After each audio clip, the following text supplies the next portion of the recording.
evening, everyone, and thanks for tuning in to episode 44 of the Matt Scale Trains podcast. I am one of your hosts, Matt Rochford, and with me, as always, is my co-host, Johnny. Johnny, how are you? I'm doing good, Matt. How are you doing, being the sole Matt left? I'm doing well, and yes, folks, Matt Z and I were in fact let go in our last episode. Johnny hired me back because he didn't want to do any editing, but Matt Z did not share that same fate. So rest be assured, folks, we all want Matt Z back. So in our next episode, episode 45, we will be having a community feedback episode. This will be our first one that we're ever going to do. Not our last, but the first one. And in order to get Matt Z reinstated, we need everyone to send in your comments, your questions, and leave us a review on Apple Podcasts if possible. If we feel we received enough feedback, then Matt Z will get a spot back on the podcast. So it's up to you, the listeners, to get Matt Z back here. So we will be answering all feedback, comments, and questions, unless they fall outside our normal rules. Remember, so no religious or political, and kind of keep it clean, please. Now, also, we will be doing a giveaway as well.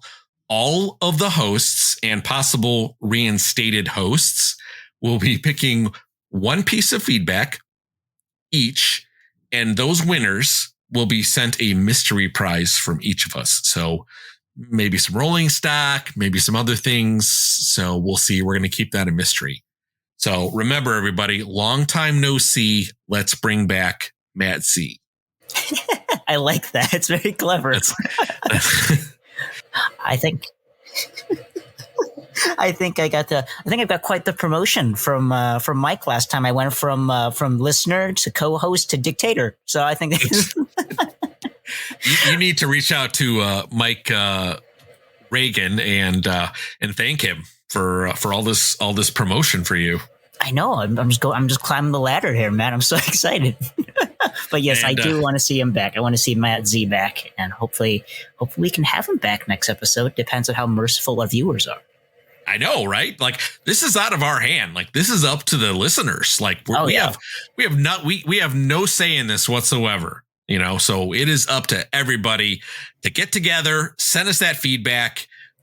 So poor Matt Z can come back on the show, and I'm sure he'd be really happy if everyone could send in some feedback. Oh yeah, for sure. Matt, really quick question. So how can folks send us that feedback? How will they be able to do that? That is a fantastic question. In the show notes, you can find our Gmail account, and you can email us. So email a question or a comment. You can also go into Apple Podcasts or some of the other social media podcasting apps have a way to leave feedback or a review, kind of like how Apple Podcasts do. You can give it like stars, and then you can leave a little bit of a feedback in there. We would appreciate that. That helps the podcast. Also, you can go into our Discord server and leave a question or comment in there. There will be a comment or a post about how to do that, instructions on how to leave the feedback. And we will take all of that information, compile it, review it, and then we're going to go over it completely in our next episode. I can't wait, dude. This is going to be such a fun episode, and it's going to be really nice to hear directly from the community. So we want to hear from you guys. Ask whatever questions you have always been wanting to ask us about. Hopefully not too many about subways. No, I kid. But yeah, very excited to hear from you guys, and can't wait for the next episode. Yep. And speaking of our Discord server, we are over 150 folks on our Discord server. It is easy. It is free. The link will be in the show notes. You click it, click a box that says, yes, I'll be a nice person. And bam, you're chatting away with folks. Also, let's not forget about our Matt and Matt merchandise. The link will be in the show notes. And if you use our code MAMPOD, you will receive 10% off. Before we start, I want to give a shout out to our sponsor, Trainz.com. If you are looking for a great deal on used and new model railroading products and want top-notch service, then please head over to Trainz.com, where they have over 120,000 products with new ones added every day. You can also sign up for their newsletter to see newly listed and newly discounted products and receive advance notice of upcoming promotions.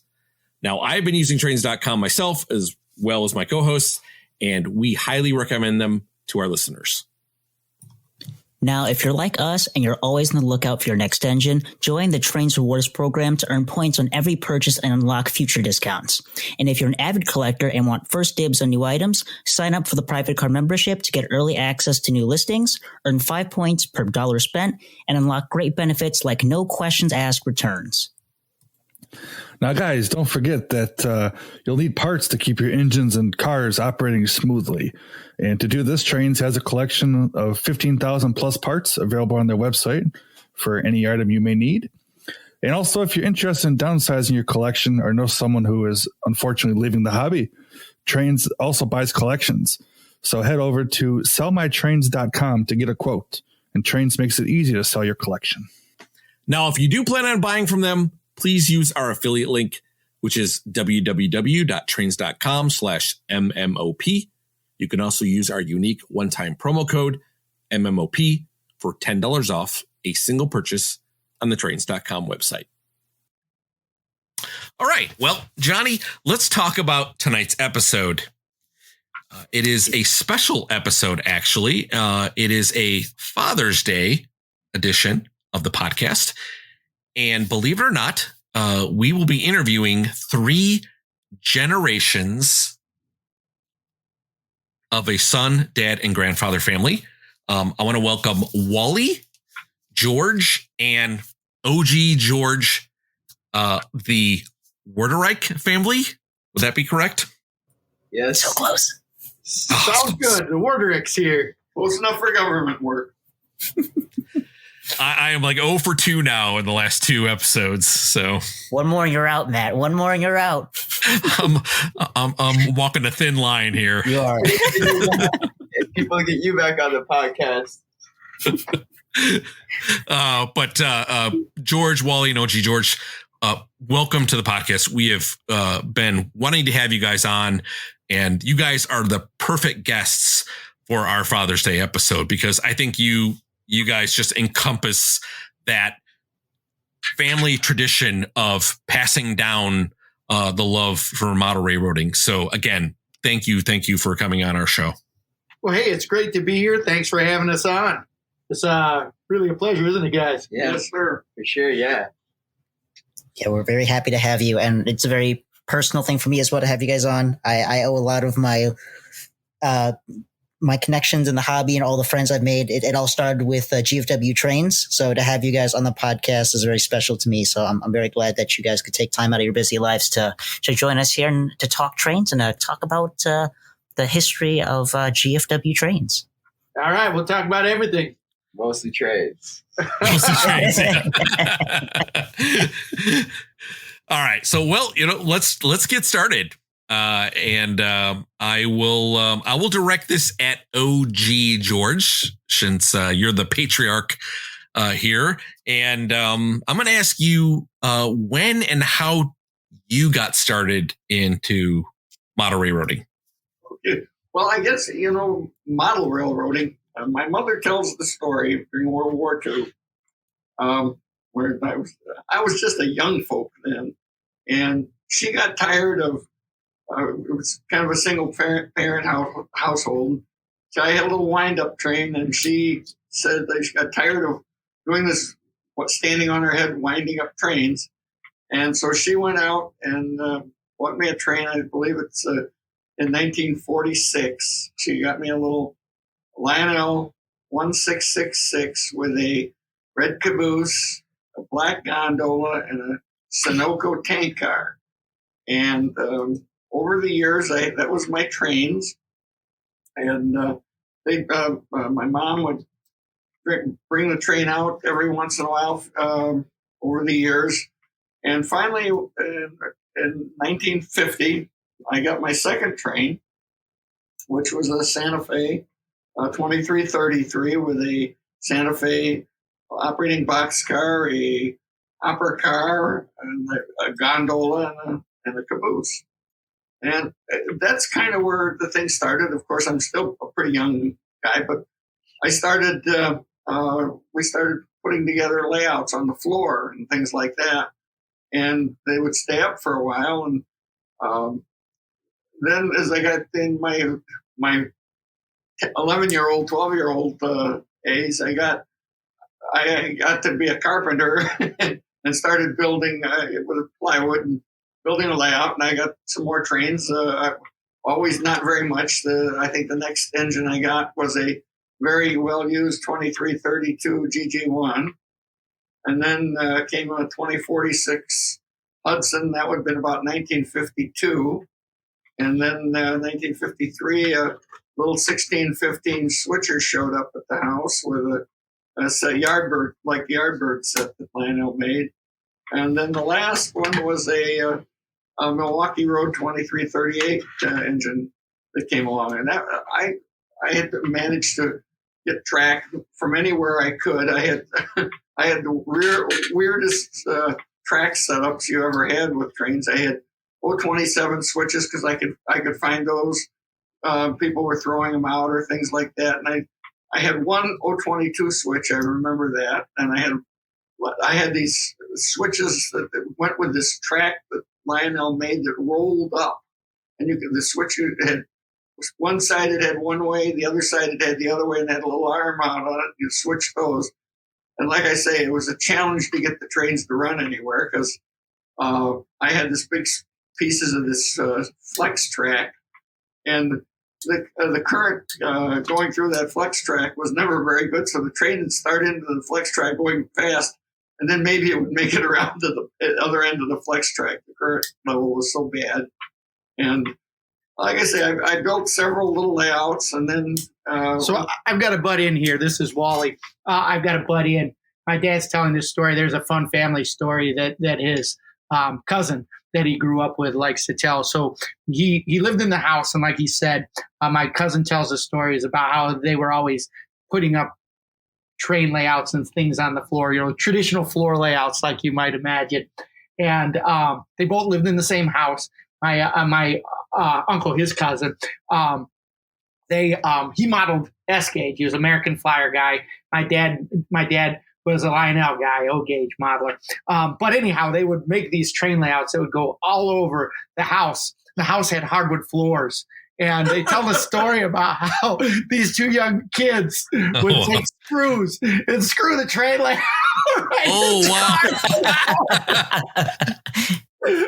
I just had to add that anecdotal story to this whole. I got to tell you about another layout we made that wasn't on the floor.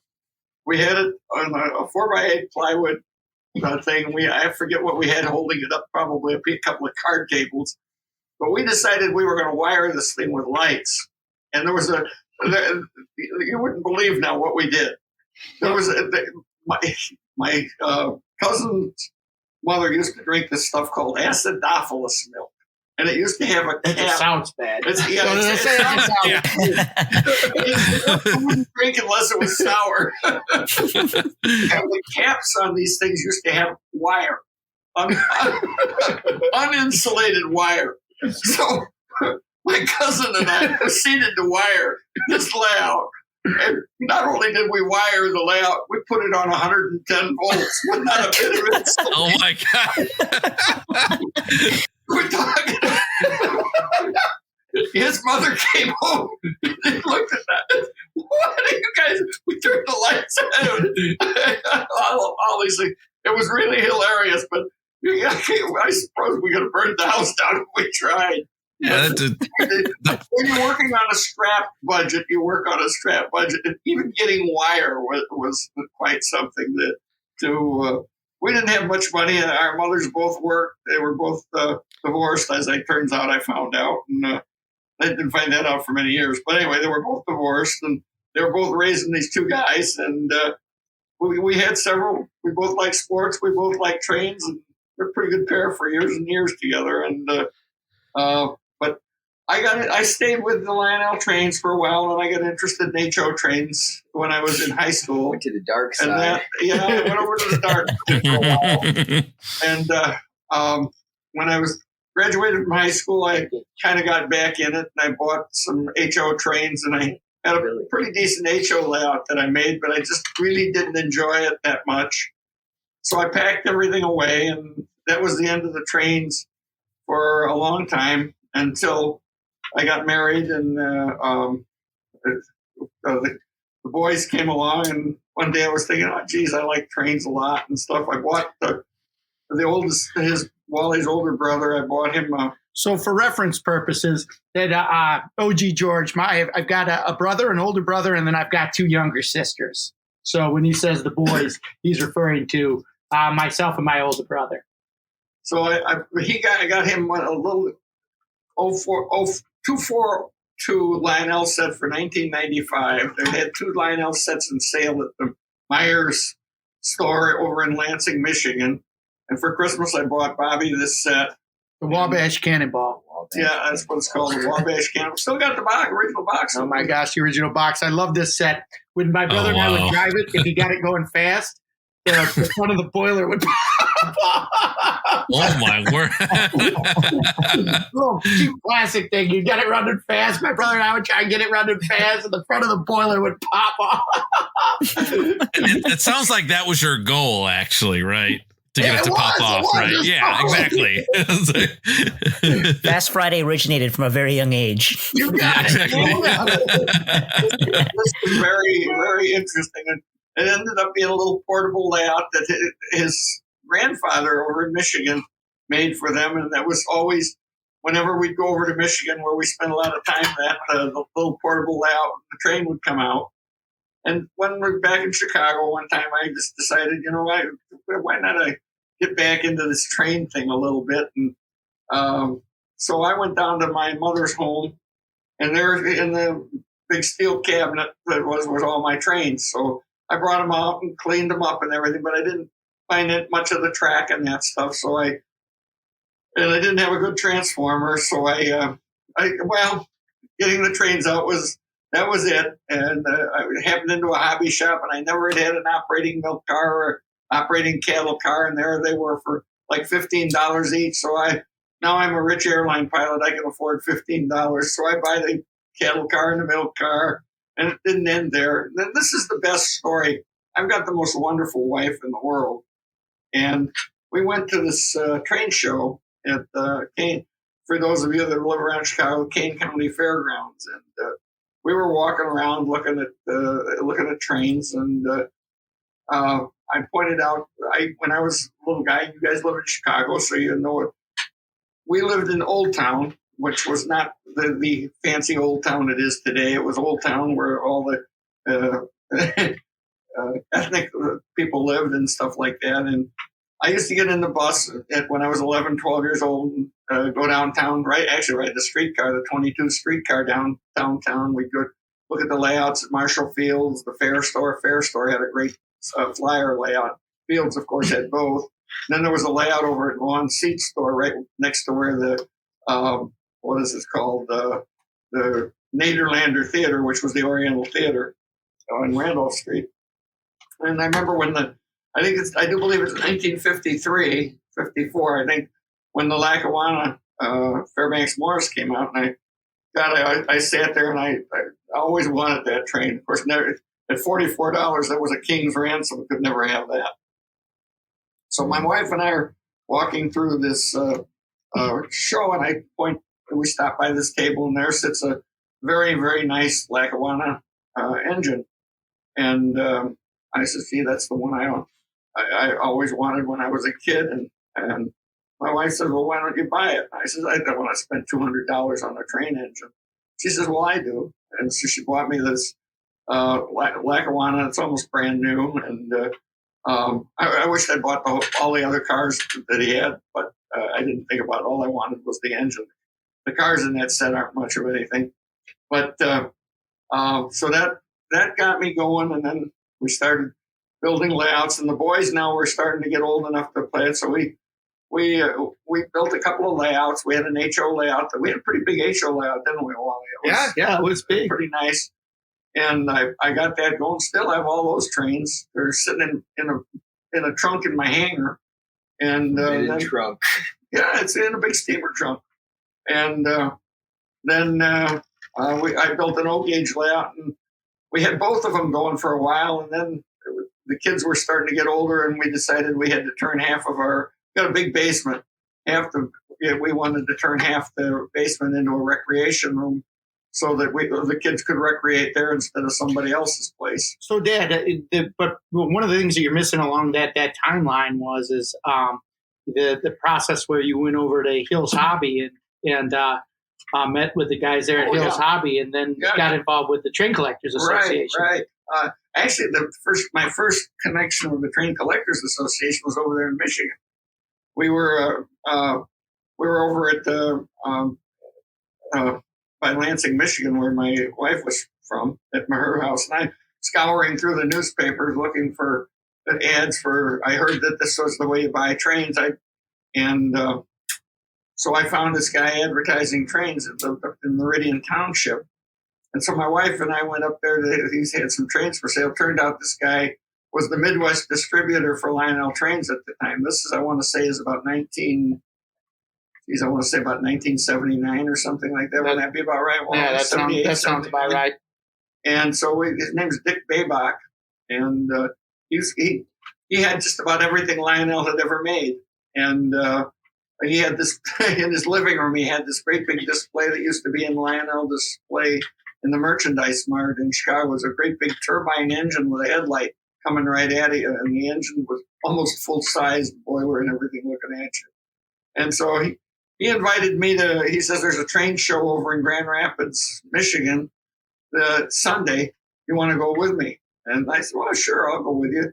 And so I go up to meet him at his house. Now, he traveled to his train shows. He had he had a hearse and a trailer with Mickey Mouse all over the thing, and it was filled with trains. And he traveled all over to train shows, and seems like the van you do not want to enter. Right.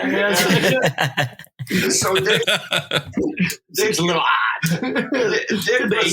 Dick was quite a wheeler dealer in trains. He knew he was. He's mentioned in a lot of books here and there.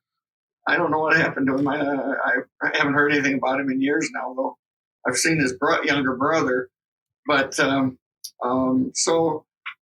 I went to the train show there, and he said, well, this is a Train Collectors Association show, and you can come as a guest 2 times to Train Collectors show, and then you have to join. And I said, well, I'd like to join. He said, well, I'll give you a signature, and then you've got to go to your local place you live in Chicago and find somebody that'll sponsor you into the Train Collectors Association. So I went to my good old hobby shop that I'd been going to, and I asked the guys there, I says, are you members of the Train Collectors Association? And this turned out the guy, one of the owners was a former division president, and he says, yeah, I am a member. I says, I have an application signed by Dick Baybach. Oh, you know Dick? And I says, yeah, kind of.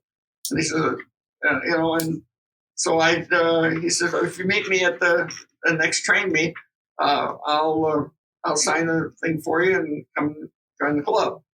So did that and joined TCA. This is 1977, and kind of been a member of TCA and ever since then, and it's been a big part of our lives. And Wally really, both boys took to the trains for a while. Bob went more heavily into sports, but Wally has always been into trains. And he raised this little kid now that's... This guy's pretty great. I got to tell you one thing. Don't ever name your kid after you. Looks like you're out of the will.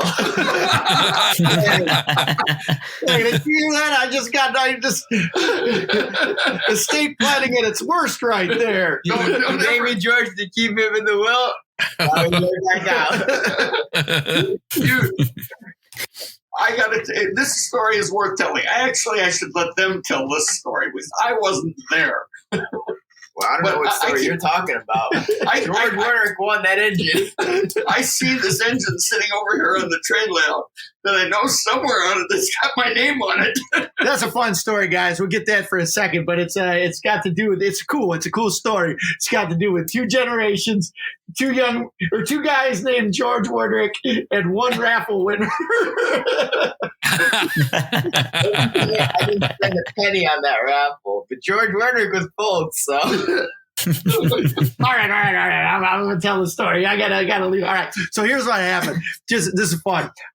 So my dad was out of town, and we were at a Midwest Division Train Collectors Association meet, and I was there, and George was there, and George had to have been about 9 years old. And George's whole life, this little George, his whole life, he was he's been going to Train Collectors Association meets, and he's been going to train shows. So he's kind of like I want to say, like everybody knows George. Everybody loves George, and he's a little kid, and of course he's got that little kid vibe going. But every 6 months or so at the Train Collectors Association, they would get a train that was a really cool train. And they would have a raffle for the train. And this particular train was Northern Pacific Legacy GP9. It was really, really nice. Anyway, at the train show, they sold enough tickets where they were going to raffle off the item. My dad was out of town. They made a big deal about the raffle being drawn. They drew the name, and they said the winner is George Wernick. And this 9-year-old little boy, I was younger than that. Okay, maybe he was about 8 or 7, right? He just lights up. He's like, "Oh my God, I won!" And he runs up to the stage where they were giving it away. And nobody had the heart to tell little George that it was his grandfather, George, that had won this train. He wasn't there to get it either. So they handed George the train, and nobody said anything. It'd be grandma's. And I sit here looking longingly at that nice little GP. Oh, it runs like crap. You don't want it. I've watched it run like crap. Now, you're going to hear the sequel kind of to this one. This has got a sequel to it. Oh, it's a sequel. Yeah, this is a sequel. I don't know about this one. Oh, yes, you will. If you remember, we have our annual TCA banquet that we always have. And there was a very nice 682 turbine set that was for raffle. And this was right after this other incident. It was. Really? Yeah. And I still have it. I don't remember this. Continue. I got to tell you what. I won the raffle. They call out George Wernick. And I quickly jumped up. I says, "It's me, not him."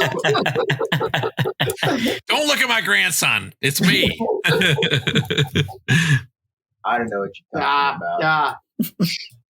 And so now I get a lot of things, strange things come through on the mail to George Wernick. And I says, "Why are they sending it to me?" It's George Wernick. You're going to be going to college pretty soon there, OG. Well, if he does better than me, that'll be all right.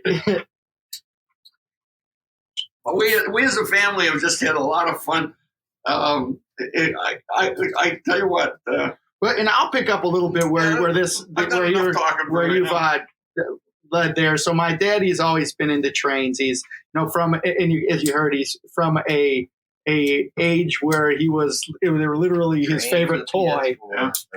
Right. The Trains of the day were the PS5 of the day, and that was where he grew up. And he had this deep, insatiable love of trains.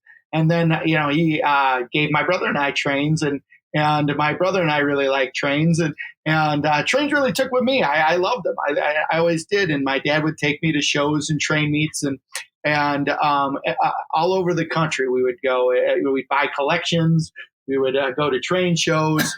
I learned all of the different numbers. I learned the grading system and everything like that. And all through the years, I think he said that he was started going to TCA shows in 1977, and I started going with him in 1977 as well. Sometimes couldn't even get let in the meet hall, but I went with him to the shows, and it took with me, and I've been going to train shows and collecting trains my whole life. And it's kind of funny, you know, everyone says, you know, what did you do? So I've got a son and a daughter, and George is my son. And everyone always asks me, you know, what did you do to get your son so interested in trains?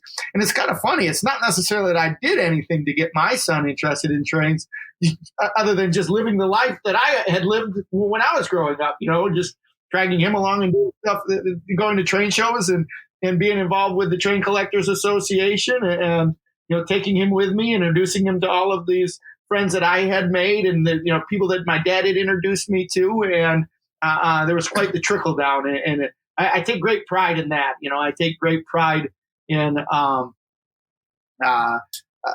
the social circles that we proverbially swim in with the hobby and the people that we've met, and I enjoy that. I've been the president of the Midwest Division of the Train Collectors Association 3 times. I've been on the board of directors over 21 years. My dad's the same.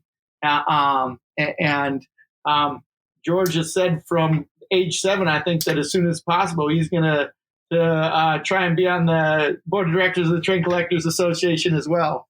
But that's the part that I love. There's a little bit of trickle down from my dad to me, and then from me to George. And I'm going to use this as a segue, which is really kind of neat, that George, you know, we've always been a train family, but George has really kind of made the train hobby and the way that we communicate and the way that we've opened up our social circles in a new dynamic way, haven't you, George? Yeah. And yeah, for sure.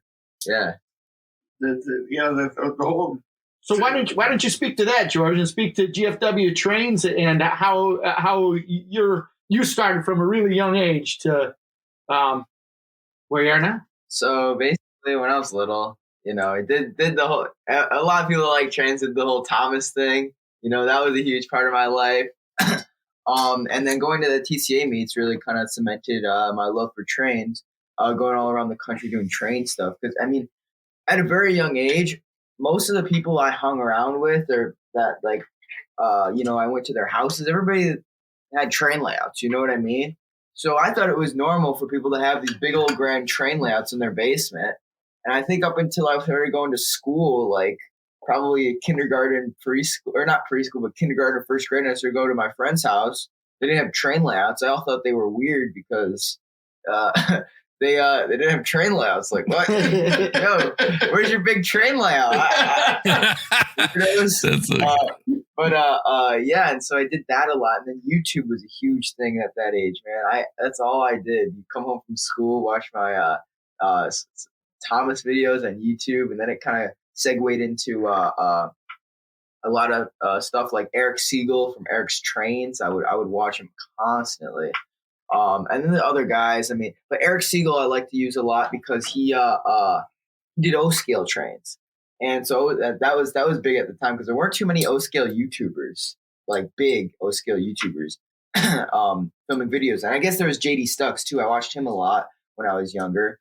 But they did O-scale. Everybody else that was big on YouTube did like HO scale, which is a pretty big, that's probably the most popular scale in the hobby, but they did O-scale. And so I would watch them constantly because the stuff they had, I could relate to, you know, we collected the same trains and we operated on the same systems, and he gave tips about trains that, I mean, I'm sure I didn't really understand at the time, but it just kind of translated over to what I did. We every year we'd go up to a show called Train Fest in Milwaukee, Wisconsin, and that was like Disney World to me. I look forward to that every year. If you were to ask me at the age of 10, would you rather go to Disney World or Train Fest, I probably would have said Train Fest. But you still might say that. I probably would. Yeah. I would say that too. Especially since they don't have the train running at Disney World. Yeah. That's true. Yeah. Mm-hmm. But Train Fest was the time we bring up the nicest trains, you know, to show off, and we run trains all weekend. But yeah, and so that just because was that was the start. And so when I've been watching YouTube for a long time, and probably around the time I was in maybe second grade, maybe you think, yeah, second grade. I was big into Thomas, and I wanted to start a YouTube channel really bad. I didn't care what it was on. I mean, I watched all kinds of YouTube, like the like vlogging stuff to like I do that. YouTube's a big place, and I was all over it. So I from like gaming to vlogging to the trains. Trains was the big that was what I knew most about, and so I remember one time there was a Thomas train that I really, really wanted. And so I got it for I don't know if it was Christmas or something, or just my mom ordered it. But I got that engine, and I was like, you know what? I'm going to make a review on this engine. So I took my mom's phone for like a couple hours. I filmed probably around an hour of video. It's all just, if we ever find that phone, or I don't know, there's the video somewhere, but man, this is just a bunch of like, I did the whole video without editing it at all. So it was probably around 15 minutes of just me talking about this Thomas train. But there are so many there's so many times I had to stop the video because I messed up that it probably ended up to be like 2 hours worth of videos. And anyways, I did the whole video, but I put in like sound effects and stuff like that on iMovie because I recently found iMovie. And my mom was so impressed that she posted it on YouTube, and I'm pretty sure they posted it on Facebook and stuff like that because it got quite a few views. And then it just kind of blossomed into me making videos on Thomas trains. And I think I did that probably till I got about 100 subscribers. And my dad just was like, why don't you make videos on O-scale trains? Because, we have a lot of them. And I was like, oh, all right. So I started making videos on O-scale trains, and just, at the time it was just whatever. Like there's some videos on there just like, well, why would you post this? Like I did some like thing about like the NES, the video game console. And I was just like, I didn't know what I was talking about, but it was YouTube, so I just posted it. But I did a lot of O-scale stuff, and that kind of I had been doing that probably till around what would you say, like elementary or intermediate school? It was like fifth or sixth grade. Yep. And I had around 300 subscribers. And at the time, my dad's always been really fascinated in YouTube as well. And at the time, he wanted to start a YouTube channel called Train Buds with him, me, and my grandpa. And we filmed a lot of videos for it. Or we filmed a lot of footage. I wouldn't say complete videos, but it was we did a lot for it. And I just wasn't really into it. And because he wasn't really into it. And one day I asked him, I was like, George, how come you're not into doing this project? George is like, well, I already have a YouTube channel, Dad. And then the light bulb went off with me as his father. I'm like, oh, yeah, I see. All right, I get it. So from there, it just kind of blossomed into that. The Train Buds turned into GFW Trains. And actually, the original GFW Trains intro is the Train Buds intro, just with like a couple of different like lines switched out. From it, the intro now is it's totally different. The probably the only thing that's similar about it is the music and the format. But the original GFW Trains intro was originally the Train Buds intro, and so that's kind of when my dad started working on the videos and helping me with all that. That's when the channel started to grow a lot more, because before then I just post a video like every 6 months, and it wouldn't be anything special. Where with the original, or with when my dad hopped on board, we'd be posting every month, would you say? Mm-hmm. And it was cool because at the time we would be going to people's train labs like every weekend, and we'd be able to get these beautiful, beautiful train labs. We'd get videos of it, and these people, I've known them all my life, and they'd be like, yeah, take videos for sure. So I'd give tours of these train labs. And that's what really kind of blew up on the channel, was these layout tours.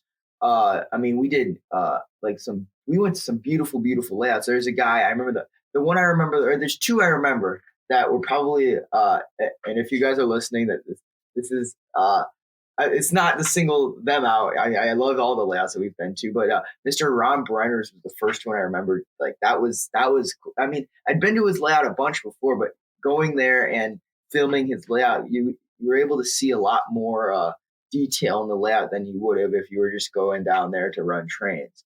And it was cool because that layout, I think that was one of the first videos to blow up, right? Wouldn't you say? Yeah. And then the other one too was Mr. Ron Stevenson. He had a layout, a really, really cool state-of-the-art layout that he was taking down because he was moving. So we went and filmed it for our 500 subscribers special.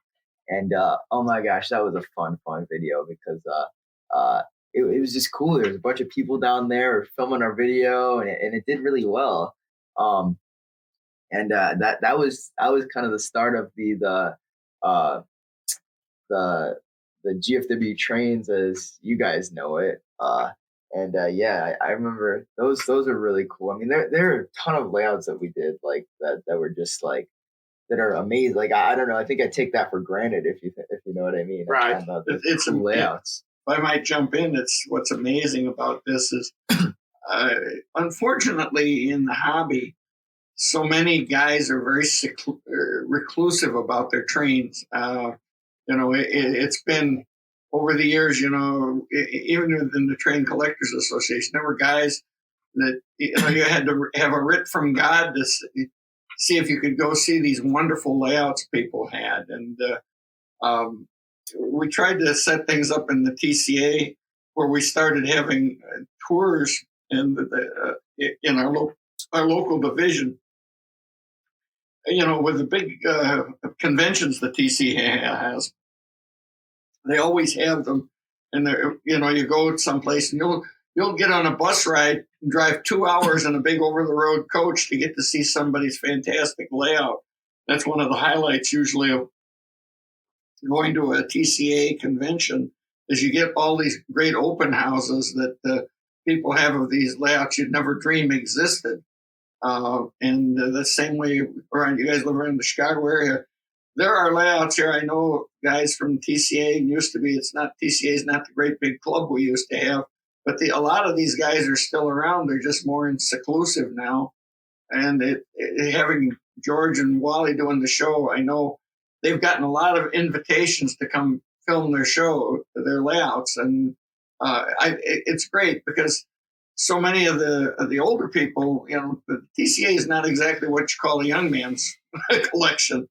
And so many of these wonderful layouts that people have built are going to be history in the not too distant future. And it's really going to be nice for people to be able to see them. And that's one of the things this GFW Trains has done a really, really nice thing is bring a lot of people out of the woodwork is what it amounts to. Sure. What does... go ahead. No, go ahead, Wally. I was just going to say, we're not letting you guys get any words in edgewise. You just wind up the Worderick boys and we just keep going. So that's fine. No worries. That's fine. We love this. Your stories have been awesome. I was just going to segue right from GFW Trains. What does GFW stand for? How did you come up with that name? I think I know, but I wanted you to explain it. So when I originally started the YouTube channel, the name was Bellum Worderick, which is my mom's name. Okay. And so it stayed like that for like a year and a half till I figured out I could change the name on YouTube, right? And so I was thinking for a long time, what should I name this YouTube channel?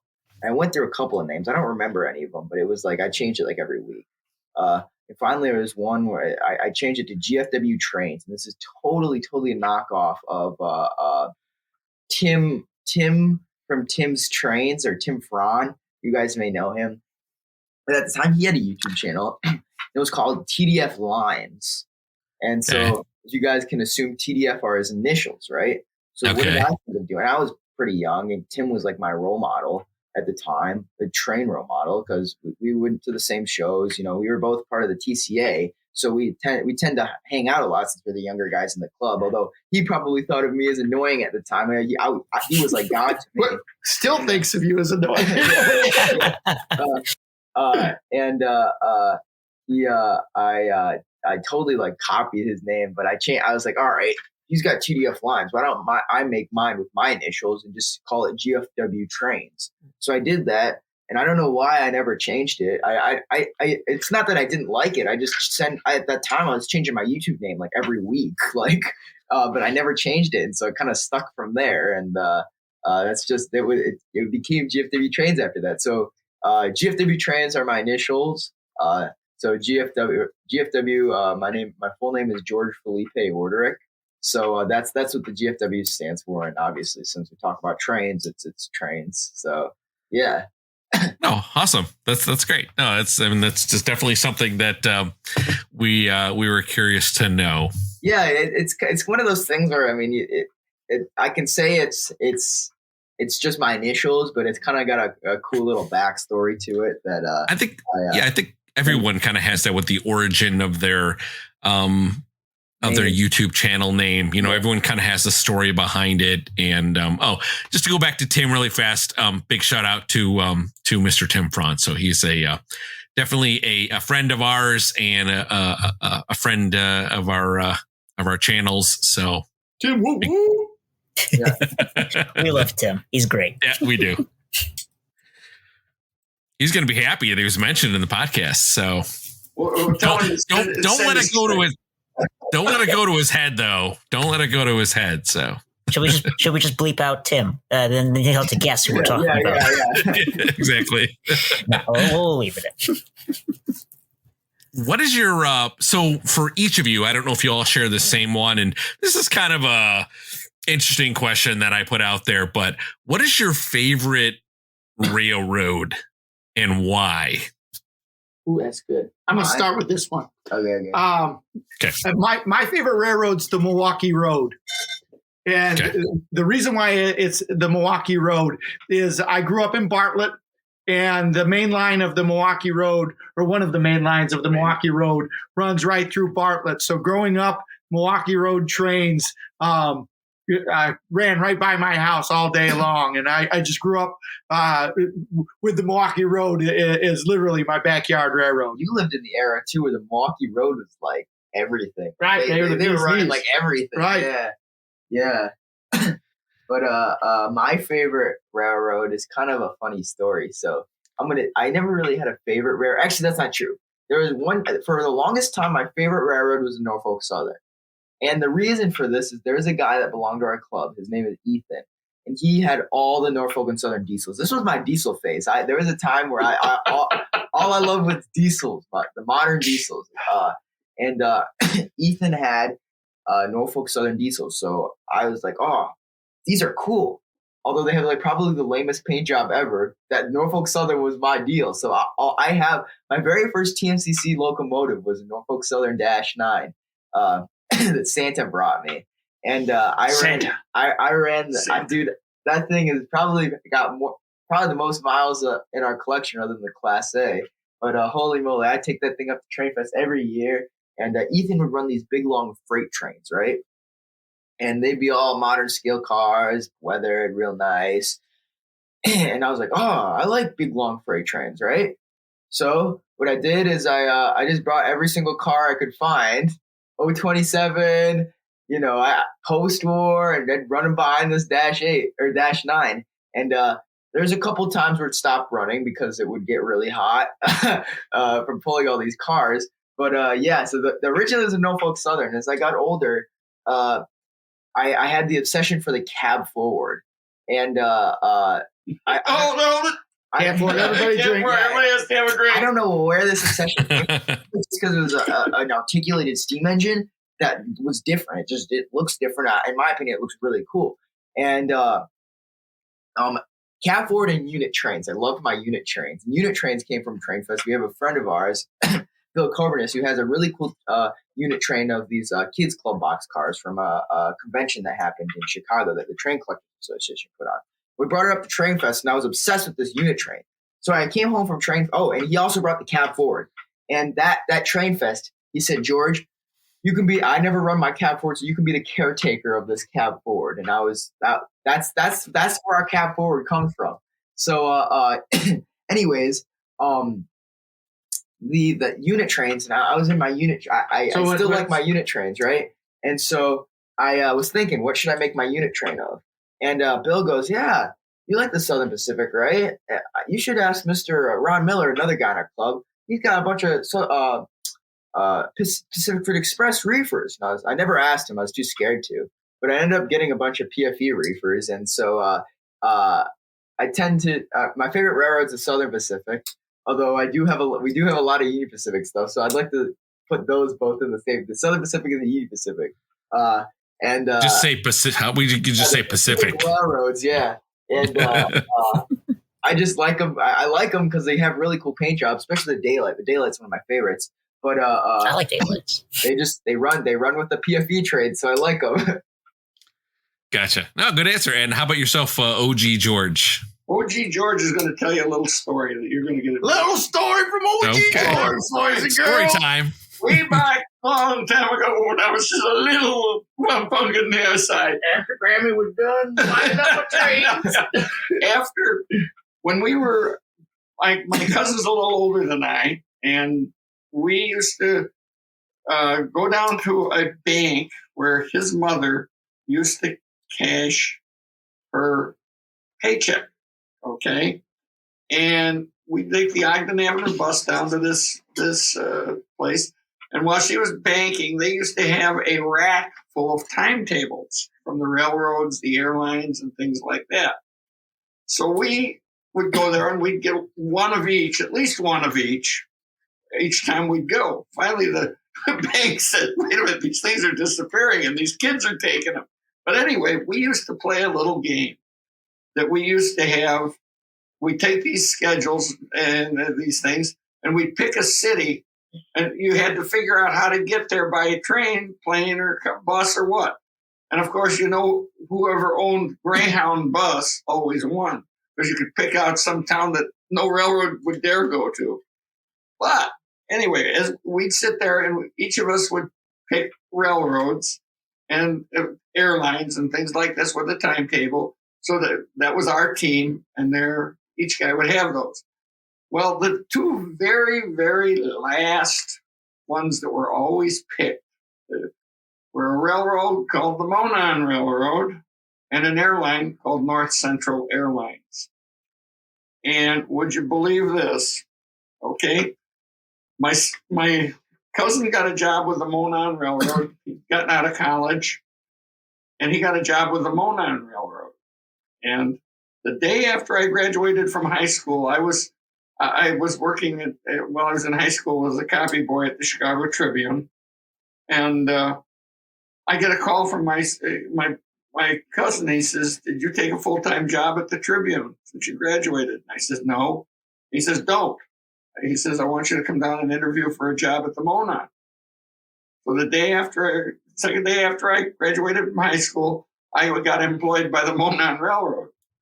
Oh, wow. And later in my lifetime, as a retired airline pilot, I got hired by an airline called North Central Airlines and flew for them and what we evolved to for 35 years. So basically my favorite railroad, because this is the one that got me started in railroading, and I did work for several railroads, was the Monon. And so I have a deep spot in my heart for the Monon Railroad. Love it. Love stories like that. Let's see. I think I have one more question, and then I'll pass it over to Johnny. So my last question is, where do you see, or I guess, what's your personal take on the O-scale model railroading industry for the next, or over the next 10 years? And I'll open that to the entire floor, whoever wants to butt in on that. Well, I see it. I mean, the O-scale, when I was younger, or actually not too long ago, I used to think I didn't, other than the people outside the TCA, everybody I knew that wasn't a part of the TCA was into the HO scale. And so I thought of it as not being as big, because I mean, I knew a lot of people that were into O scale, but it just wasn't something that I saw growing until the YouTube thing started, or till I came on YouTube and the whole community came together. And I noticed there are a lot more O scale modelers than I originally thought there were, which is really cool. And I see it. It's really cool to see younger people, at shows and stuff like that, be really interested in the trains. And I definitely see it growing in the near future. Just not as steadily as it did back in the 40s and 50s, but it seems to be on a steady incline, in my opinion. And to dovetail into that, I think that it's never going to be like the toy like it was back when my dad was a kid. And I think that the growth area in the hobby is going to be with the technology. And I think that the various different manufacturers are going to be able to interest young men and women, and even people that are my age, in their mid to late 30s to their 50s, where we're just starting to get some money and be able to pour some of that money into our various different hobbies. And the technology is what is enticing everybody. And so there's a neat spot with people who like the realism, and the people that like operating the trains through remote control, and they can bring that realism into things with through the technology. So I think that there's as the technology advances, I think that is going to be a big hook for people in the hobby, and hopefully as our world becomes smaller through technology, through smartphones, and people are able to network through technology in ways that they haven't in the past. With being able to network through a community like you guys have established through your podcast and your Discord channel and everything like that. That's really cool and makes the community much, much smaller. And hopefully that provides synergy for everything to grow. But I think that it went from being something where a lot of people thought that the hobby may have been dying to all of a sudden the flicker of the flame has been fanned, and I see it growing, and I'm knocking on wood right now, but I hope that it grows too. Well, when I got back into trains, Lionel was, they, like, as I said, their sets were not very good. American Flyer wasn't there. HO was where it was all at. However, as I learned very quickly with the HO layout, and then when I put the Lionel stuff together, little fingers don't work so good on HO, but they sure work good on O gauge. And not so much the realism, it's the fact that O gauge trains, for the most part, operate a lot more flawlessly than little ones. And not saying, though, that the fact that they're considerably more expensive, although I was just looking at prices of HO trains, and it's not like you go out and buy, which is how I got into HO trains, is you could buy a car for $2 and an engine for $8, where the minimum cost of a Lionel engine was about $40 or $50. So a box car was $10 and stuff like that. But what I see is that, and I hope I see you guys that put together these YouTube things, and I see a real interest group, and the people that we get talking when we do GFW Trains, the people we get talking on the side. I always thought, well, first there were a lot of these are kids, but I'm seeing a lot of these people are my age. No, they can't be my age. They usually are dead. But no, there are a lot of them my age and others like that they don't have a lot of trains, but they do have trains. One of the interesting things that I see now, and we talk about all this technology that's going into toy trains. We can sit and spin a little dial and everything like that. But something, you can go out and buy post-war trains now that 10 years ago you couldn't touch for less than $300. You can go buy them for $90 and $100, like $120, and buy cars for $6 that you couldn't touch for 25, 15 years ago. And you can put together a post-war Lionel layout and Lionel trains, and you can go out and buy a ZW transformer that you couldn't touch for less than $300. You can buy, for less than $100. And track is available. Everybody's buying. It has new kinds of track, and if you don't mind getting in the start gates, you can get a lot of track and make a heck of a layout. Yeah, I agree, Grandpa. to your point, I think that I was talking about the technology bringing people in, but I also hopefully I think that there will be a renaissance of interest in even the old trains. Yeah, there's got to be a start point where you start and you start into it. Once you get it's like a disease. Let's put it that way. What do you guys think? It's like a disease, huh? You can say that. I'd say like a virus. Once it's like planted, an obsession. How about we call it a passion? How about call it COVID? Is that what we're going to? We're going to. Yeah. COVID train. COVID train. It mutates into various different things. But when I see, that, not to be pushing post-war trains, but boy, I see a lot of ways for people to get in. Yeah, and if you want to graduate into the fun stuff, but I'll tell you what, just driving the handle on an old ZW is pretty darn neat as far as I'm concerned. That's sort of like running the old Johnson bar on a steam engine or the throttle handle on a diesel engine or something like that. And, somebody's going to come up with someday have sell a engine console that you're going to sit behind your engine console and drive the train and not spin a little wheel. You're going to have. So I've sat in a locomotive simulator that a guy built from actual locomotive parts in a museum down in Paducah, Kentucky. And that was quite neat. Now, of course, I've flown a lot of simulators and things like that. But, I can see with the cameras. I've had the camera cars and stuff on my layout, and there's nothing neater than sitting there having somebody drive a train in the other room looking at on my television set at the train he's driving around the layout. Do you agree with that? That's kind of. Oh yeah. Like I said, I think what we're waiting for now is, so we all had the camera cars in the back, right? What I'm waiting for is that camera that sits in the cab window, right? So now we got that.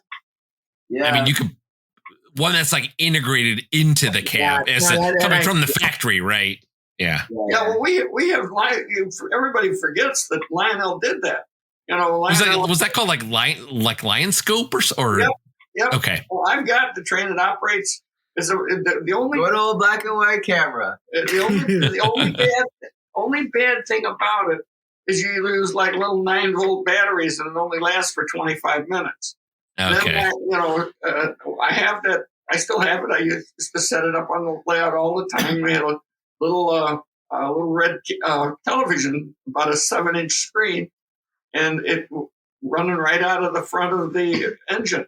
Now, Wally took one of those TV cameras and he put it in the front end of one of the Genesis P40s that Williams brought out, and it works pretty nice. And you got the K-line camera car that does a real. That was the real step forward in that, because that ran off track power, and you could put that car on the front of your train. It didn't look realistic of it being on the front of the train, but you could put it on the front of the train and push it around the layout, and it was kind of nice. And I agree with you. When they put it in the dome car in the Union Pacific set, they've got it in the caboose in the back. And I thought somebody I saw did a YouTube thing where they had one that they put in the engine, and they also put one in the caboose, and then they had them on a split screen. Do you guys yeah, that's cool. I don't think I've seen that one before, but I'll definitely look for that one. And boy, you think it's entertaining when you have people in your house and you bring them down in your rec room and you put what's going on in the other room on the 27-inch TV in the other room. That's really kind of neat. People will sit there and watch it. And if you sit there with the command control, you sit there and run that train. You just got to watch how you don't derail yourself. No, I think all of you had like very good points about like where the technology is going. And obviously in the last several years, social media has been a huge catalyst for driving interest into the hobby, because nowadays, kids, not to point out George, but obviously, he's in a generation of, looking at your phone and stuff like that. And And now we have content with O-scale model railroading that kids can just, bring up right on their phone. And that drives interest into, hey, this is on social media. Oh, this kind of looks cool. Maybe I'll give it a try. So, long as I agree, Matt. I agree. Yeah. And I think as long as we, us as in content creators, GFW Trains, and, you guys have that, every Friday night where you're doing a live stream and you push a lot of content out there. And you guys have with TCA, and you guys have a huge voice in the industry as well. And, us just pushing this podcast out there, just trying to get people, we're trying, I think when it comes down to it, we're just trying to get people connected. And that's a huge part of driving people into this, is getting people connected, because there's people out there that they're O-scale model railroaders, but they're by themselves, or they're not in a community where they have somebody to reach out to. And this is one of the things that we give people access to. You have people join your live streams that you probably know them by their name. You maybe they've never said anything, or maybe they've said a few things, but they enjoy watching what you do. And it's a way for them to see other people enjoy the hobby and get connected. And that's what we're trying to do here, is just get people connected. I'm buying what you're selling, man. I'm buying what you're selling with that message. Well, it's an interesting thing that, what's gotten into it back when I got back into it and with Wally, it was the old saying, don't let the kids in here, they'll touch and wreck the trains. That was the big thing. You could actually, at TCA, a kid couldn't come in into the trading hall until, what was it, 13 or 14 years old, Wally? I can't remember. When we finally had a big disagreement on the board there at our division, we said, this is ridiculous. You can't bring your kid in. How are you going to have anybody have interest? I'll give you. Yep. I kind of trained Wally. He was like my bird dog. And there's some really good stories we have. You guys now have been to York, and you've seen what a magnificent big hall that is. And nobody can, see what you buy going to York, all in post-war trains back in those days when this was the Mecca. You had the first 15 minutes of the show to find the treasure that you were hoping you would find at that show, because after everybody was on a searching hunt for 15 minutes. If you didn't find it in the first 15 minutes, you likely weren't going to find it, at a price that you were willing to pay. And so when the first time that Wally was able to go out, I said to him, you got to be like my bird dog. You got to go out and go seek, find. And I'd send him down another aisle, and he'd come running over to me there, over here. So I'd run over there and see if there's something we wanted to buy. And I was very lucky with him being that. He could spot things that I'd never see. Another story I'd like to tell about, we're at a Midwest division meet, and I'm talking to a couple of guys about they're trying to get me involved with doing something. And and I'm talking to him. Wally comes over to me and he says, Dad, come over here. And I said, Wally, can't you see I'm talking to him? I says, Dad, come over here. And so, all right, Wally, what do you want? And I walk over there. I don't know if you guys are into familiarity with old post-war trains. There's a green generator car that's pretty rare. There it is sitting on a table, and $75 is marked on it. And usually you couldn't find one for less than a couple of hundred. And so I says to Wally, I reach over and I pick it up. And I say to Wally, you got to watch out, because, there were some phony green generators being made at that time. And I says, you got to look at it. And so one of the more renowned shyster train collectors, he says, yeah, George, it's real. Just because I reached my hand in there just before he got it. So it was really fun. And now he doesn't let me in on all the deals he finds. I see them all here. I don't see any on my layout anymore. I think that fast hand works pretty good over at my trains. I know George knows better where things are hiding under my layout than I do. Yeah, it's hard to hide the Christmas gifts. I'm going to pass the mic over to Johnny now and see what he has in store for you. Well, thank you, Matt. So, kind of touching base with the GFW Trains saga here. I've known you guys for a decent amount of time at this point, and I consider you guys very good friends. And one of the things that really stood out to me, and I bet to a lot of folks during lockdown, was how much your channel really took off with the live streams and running trains with friends. And you guys did a bunch of crazy stuff. Tell me a little bit about. I'm going to bring up two big events that I was fortunate to be part of, be around for.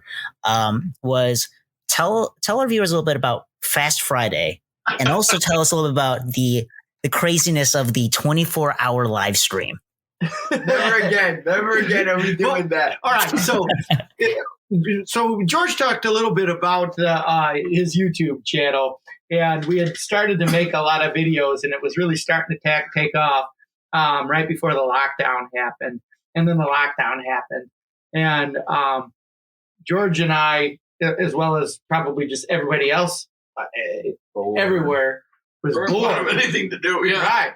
So George and I got down in the basement. We had just started building a layout down here. It was pretty much, it was For the longest, we had the layout we started the layout, but it just got to a point where life kind of like just got busy, and we weren't able to do like important things on the layout.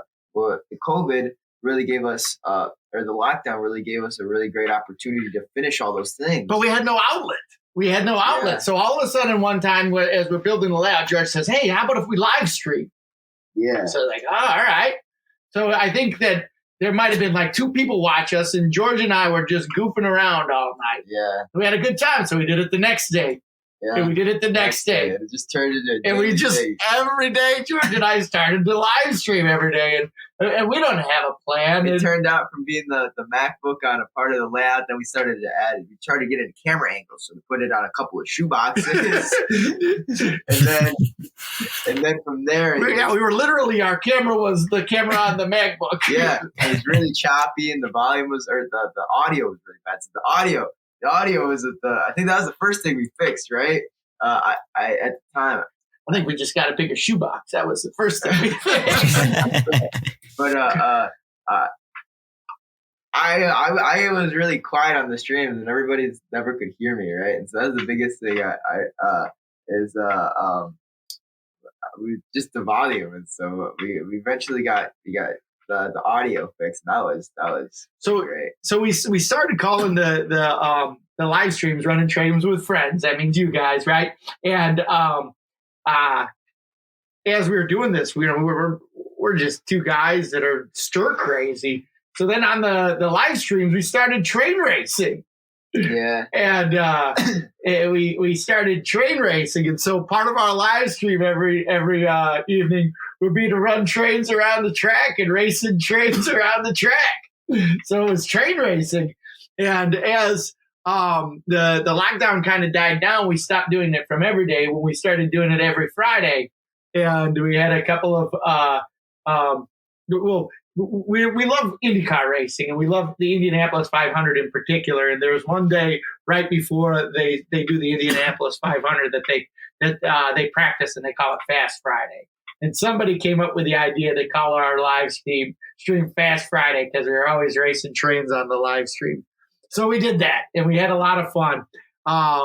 And we don't really race trains very much, or we don't race trains anymore on the live stream. Trains, they come off the track and then they break stuff. Yeah. One of the things the trains, the track, and it just got. Yeah, what you didn't see is that a lot of our trains would get broken, and we love our trains. It's not something where we like to see them get broken or anything like that. But in true also point of fact, our layout progressed to where if we put a second level on it, and it's really nice now.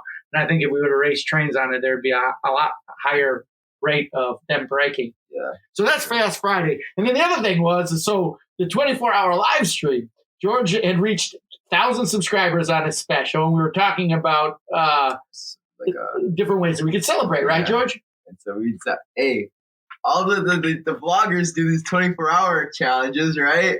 So we could do a 24-hour live stream. So we stayed on the live stream for 24 hours. Wasn't there a tie-in like we had just seen the 24 hours of Le Mans or something like that? Or we did Ford versus Ferrari or something like that? Yeah. And anyways, 24 hours, right?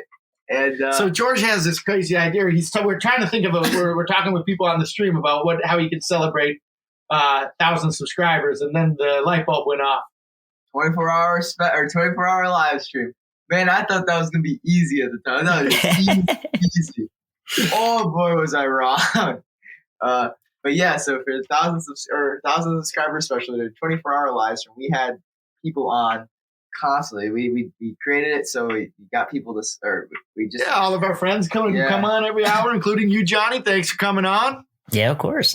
And we just and everybody, if you were a viewer, you're able to join at some point. Yeah, it was a lot of fun. We had everybody from Roger Karp, the editor of Classic Toy Trains, to Derek Thomas, who Notch 6 podcast, and it works for. He shared some prototype stuff with us, and it was a lot of fun. We had a lot of people share their layouts, and actually, that was probably it was a hard live stream. It's hard to stay up for 24 hours, but that was probably one of my highlights of my my hobby experience. I think that was really from a standpoint of trying to watch it and stay up. I gave up. I confess I made it to 2 a.m. in the morning or 3 a.m. in the morning, and I finally says, "Leave it." Says we have one or two people that stayed up through the whole thing. Yeah. Yeah. And I couldn't make it. And Sean's Trainz and no. Sean's Trainz. No, actually, the other guy. We haven't seen him in a while. Yeah. But yeah. I remember Sean's Trainz is a big one because he was cool. But yeah, it was like 4 a.m. He's just running in his trains around the track. I'm like about ready to I was about ready to die, just exhaustion. I'm sure you were feeling the same, but you dealt with it a lot better than me, dude. I was feeling. I was seeing stuff. I think what really knocked you out, I think the biggest saboteur for you, George, was that beanbag chair. Oh my gosh, yeah. Get comfortable. You just got the big old beanbag chair. That's right. And I was like, oh man, it's gonna be great. I'm gonna sit in my beanbag chair and nope. Chill out. Dude. what? Too chill. Yeah. He's got his grandmother's the ability to fall asleep anytime, anywhere. We were down at the Indianapolis 500, which is for the family. The 4 of us boys go down there. It's a great big party for us, and we get the 2 grandsons and Wally and I and Wally's brother, and getting Sleeping Beauty here up in the morning is, come on, George, it's 11 o'clock. Vacation, man. Good times. Vacation. Good times. There was a very fun live stream, and I remember all of us late at night especially you guys were very tired, but the fact that you guys managed to stick through it and managed to make it to the end as champions of the 24-hour stream, that's a feat I don't think anybody else has topped. I think in the train community, you guys are the ones that held that record. So Only one. Yeah. How many people would be that dumb? Matt O'Skill podcast 24-hour episode. No. 36-hour podcast. Oh, yeah, taking it up a notch. I mean, come on, I gotta add a little on there, right? Yeah. The first Set the bar. The first probably 14 hours are great, and then after that, you're just like, oh my god, when is it gonna end? Please. May the clock move quicker. Well, it was fun. The other thing that was fun on that 24-hour live stream, I don't know if you remember, is we had some guys that weren't from the United States or even North America. We had some guys from. Oh, that's right. Yeah, Great Britain that came on. They were Anfield, Yeah, that's right. It's like 8 a.m. for them, and it's right. Like 4 in the morning. Yeah, so we had a couple of guys from Great Britain that were on the show. That was a lot of fun. Yeah, it was like the morning for them and the middle of the night for us. Yeah, it was cool too because they're like, oh yeah, we always watch the live streams, but we always watch the playbacks because they're always at like 2 in the morning for us. So they're probably like, what are these American blokes doing on right now? That was the worst British accent ever, but sorry about that. One guy, about 4, Anfield. Okay, Anfield Railroad. Anfield Loft. We started to call him Bert from Mary Poppins. Oh my gosh. we loved it. We're like, hey, can we call you something? Because you sound just like Bert from Mary Poppins. Can we call you Bert? He loved it. Mary Poppins, Mary Poppins. We got him to say Mary Poppins. Oh, you got.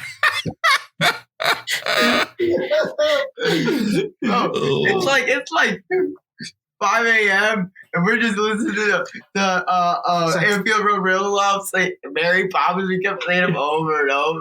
Mary Poppins. Yeah, these guys could, you know, a little bit of where this comes from, this staying up all night. I don't know if you guys knew it, but Wally is one of the most renowned, like I say, endurance canoe racers. And we used to do this race out on the Missouri River. We'd go from Kansas City to St. Louis, and Wally used to have to paddle that straight, no sleep. And it would take less than 37 hours to go the 340 miles on the Missouri River. And my wife and I and Wally's wife, we used to run the bank along the Missouri River for them every 4 hours to feed them and stuff like that. So we had a crew of us that between the two paddlers and the boat and the four of us the three of us in the car, that we had to keep these guys going. So I think a lot of that endurance thing came from Wally, his idea. I'm the king. That's great. That's great. And then I got one last thing that I want to bring up, and this seems to be very iconic for you guys. Something that seems to be passed down between generations. Tell me about Godzilla. Oh, yeah. Dude. All right, okay. Godzilla. Okay, You're going to hear a lot of different stories, versions of this story, Johnny. That's a good one. I should start this off because it originated with us. It actually didn't originate with the three of us. It originated with my wife. No. Yes. No. It was her idea to put Godzilla on the layout. No. All right, here we have the story. Good thing my wife's not here. Go ahead. Tell your version of the story. All right. So anyway, she liked the idea of having Godzilla on the layout. And, of course, the Godzilla on my layout is sitting there. He's got his generator car that he gets his power from, and he's doing that. And that's where the first Godzilla, we'd never seen a Godzilla on another layout until we did that Classic Toy Trains article where Godzilla stands it. Now, Wally, let him tell his story. I think it was my wife's idea. Let Wally tell his. So I'm a huge monster fan and a huge Godzilla fan. I love Godzilla. And I had always wanted to put one on my dad's train layout. I went to a county fair in Valparaiso, Indiana, Porter County Fair, and I won a Godzilla. It's like a plastic Godzilla at the county fair. And I brought it back and I put it on my dad's train layout because it fit perfectly scale-wise. Well, not perfectly, but as much as a plastic Godzilla that you would at a fair is going to fit on the layout. And my dad saw it and he lost it. He went nuts. He's like, you can't put that on my layout. I'm like, Dad, it's perfect. It's Godzilla. He's destroying trains. You've got all of these train parts. It's going to look great on your layout. He's like, no, absolutely not. Take it off the layout. So I don't know whatever happened, but he must have forgot about it, but it stayed on the layout. And it became a part of the layout.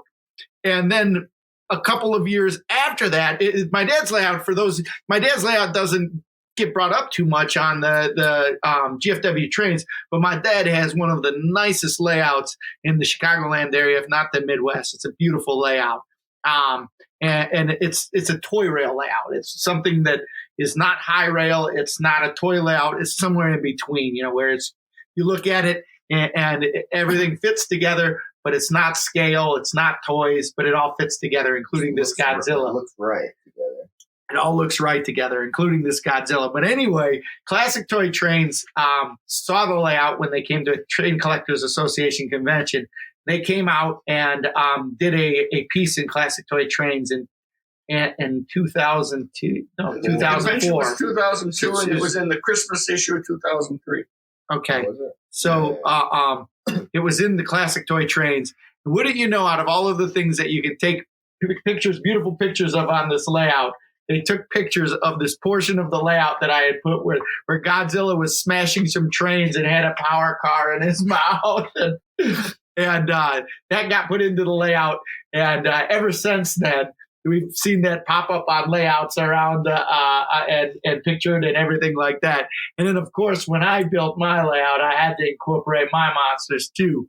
So I've got on our layout, we've got Godzilla, we've got Mothra, we've got King Kong. Well, you got to tell how we put Mothra and King Kong up there. And I that's my bow to my my monsters. And of course, once the ball got rolling, everybody started loving the monsters. And my mom insisted that when she was helping me paint the backdrop for our layout, that she paint up Godzilla on a backdrop with New York City and include Mothra as well as Godzilla. So I'm always on the lookout for some kaijus to put on my layouts. If anybody knows any, let me know. We got a bunch of cool stuff. We got like superheroes. I got to say this. I got to get a plug in for the little lady that I'm married to. She is, she's always been a big promoter, very supportive of all the things our crazy family has done in Trainz and just about every other crazy thing we've ever done. We have done some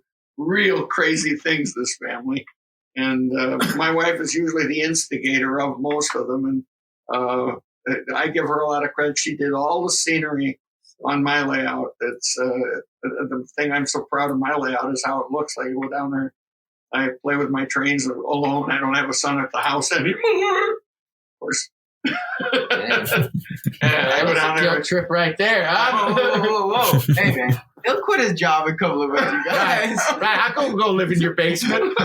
Bring my family with me. Is that an invitation? Oh, we won't talk about coming and living in my basement. Hey, I would love to live down there, right? So, anyway, but take it with you, Dad. I just gotta put a plug in for her because she's been with Wally. She's helped with Wally's scenery, and my mom. She's quite an artist, right? She says she's a real catalyst in the family for the hobby too. She's a facilitator, and in terms of not giving us any flack or never giving us any flack, and same with my wife. I mean, we're special. We're both very lucky in that department. A Godzilla-sized story to go along with it too. Yes. Well, that was an awesome story, guys. I appreciate you telling us a little bit about that and for opening up and letting us know how your YouTube channel started and the live streams and all that. But that is the end of my questions. Matt, is there any other final comments or things you want to add in there, man? I did want to say, I know this is the Father's Day episode, but can't have a Father's Day episode without also noting all the moms and wives and grandmas out there as well who definitely, and like the example that you had just stated, you guys had just stated, OG George with your wife and Wally and your wife too, that they're special, and my grandma really was a very special person who really got me into Trainz as well as my dad. So hats off to all the moms, wives, and grandmas out there. Right on. My dad said that the one that got him into Trainz was his mom and my grandma, right? Right. Well, I gotta tell you another one. You gotta keep them in it. I bought my wife a girls' train set, and she always loved the Pioneer Zephyr. So she's got her own Pioneer Zephyr and the girls' train set. I've always loved the girls' train, Dad. Yeah, I've loved the boys' train. Yeah, well, I haven't got one of them. We better go get one real quick. Give them to us. It's kind of funny. You talk about rare trains, and you guys are familiar with the Blue Boys train, Lionel Blue Boys train, and when there's a story in the Blue Tom McComas book about two sets of that are known to man for sure. Some people are saying there's more of them, but a fellow by the name of Ed Barber had owned one, and then there was another fellow around Chicago that had the two sets of the boys' train. There was a different one different color in each set. This is all post-war Lionel. This is all post-war Lionel now. This is so we're at TCA York. We're in the White Hall, and we've got a table. I only had a table 2 years, and my son Bob he loved to say he didn't do much for wanting to look at trains, but he just loved to sit at the table and sell trains. And Wally and I were more than happy to go out and shop trains. So Bob would sit there. And the table right next to us had a boys' train engine sitting on it. And so that was if you could have had a table in an obvious spot where you could sell things, it couldn't have been better because everybody in the world was over there looking at that boys' train set. Frank Petruso had the other boys' train set.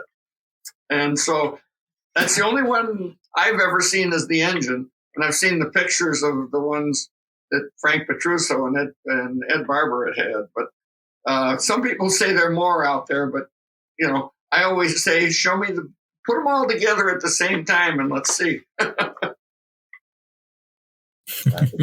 For sure.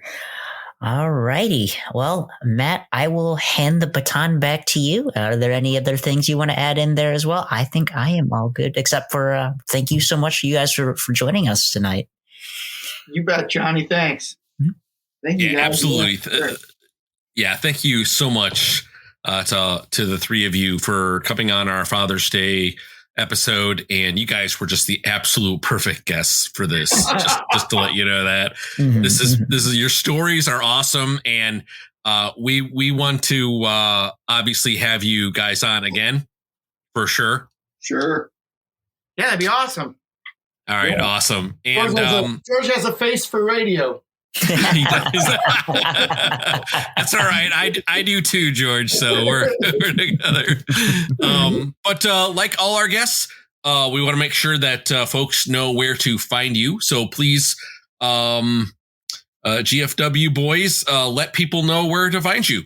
So George has his YouTube channel. It's GFW Trains, where we talk about everything, but mostly trains. You can find us on YouTube. At GFW Trains. At GFW Trains, in case we didn't mention the name of the channel. What's it called, George? GFW Trains. And what does GFW stand for? George Felipe Werder And Trains. that's GFW Trains. And where can you find it? At YouTube. And YouTube. And if you were to go to YouTube, what would you type into the search box? GFW Trains. And what was that one more time? GFW Trains. All right. But then you can also find us on Instagram at GFW Trains _YT, and then Facebook too. Do you know the app for that? GFW Train. I don't know. GFW Train. I'm going to make sure that all of your social media is in the show notes as well, so people can click a lazy link and it'll take you right to it. There you go. What was the name of the channel, George? I can't remember. I think it was GFW Trains. Grandpa, I even heard you say it. I did. I said GFW Trains. There you go. I'm sorry, I couldn't hear you. Yeah, but when you what was it again? I kid, man. I'm sorry. I digress here. You're all good, man. This is shameless advertising. They say you got to hear something 6 times. That's okay. Remember it. So I figure if I said GFW Trains a couple of times, people would remember GFW Trains. Yeah, GFW Trains is pretty cool. You remember the scene in Wayne's World when Wayne's and Garth are in their attic there, and he's going to commercial holding the product up. We're not shamelessly endorsing anything here. Yep, I remember. That's okay. You're our guest. You can plug away as much as you want. Oh, very good. Well, thank you guys. Yeah, and Johnny, where can people find you, sir? You can find me on YouTube at Audamus. That's AUDAMUS. You'll find me there screaming at inanimate objects, getting hit in the face boxes, and occasionally I'll do a train video as well. I haven't uploaded in a while, but I promise a video will probably come out in the next millennium. You can also find me on Instagram as Audamus_Trains and Facebook with the same name. Last but not least, you can also find me on our Discord server. I'll be there scrolling through the chats, responding to cool train pictures, and sometimes you'll hear me in the voice chat. So feel free to join us and have a chat. You can find me on YouTube at West Chicago Model Railroad. I'm also on Facebook under the same name, and I'm on Instagram under WCMRR. Now, a couple quick things, folks, to remember. Please send in your comments and your reviews and your questions to us. before our next episode, which will be in July. So please have this into us before the end of, I would say around the end of June. So if you can have those up sent to us. Again, our email address is in the show notes, but if you want to, it is Matt Trains at gmail.com. Send us that. Go in Discord, post it in Discord. If you have any questions, again, feel free to reach out to us on any of our social media. We all miss Matt. We want Matt on here, Matt Z back on here. Come back, Matt. Come back. See, even the GFW boys want Matt back. Come back. The office smells weird. The office smells weird without anchovies, man. I don't know how I don't know how we're ever gonna live without it. That is the one bonus, thing. So, Wally, happy Father's Day to you, sir. OG George, happy Father's Day to you. Happy Father's Day to my dad, and happy Father's Day to all of the dad listeners out there. And everyone have a wonderful night. Take care, everyone. See you guys. Thanks again. Good night.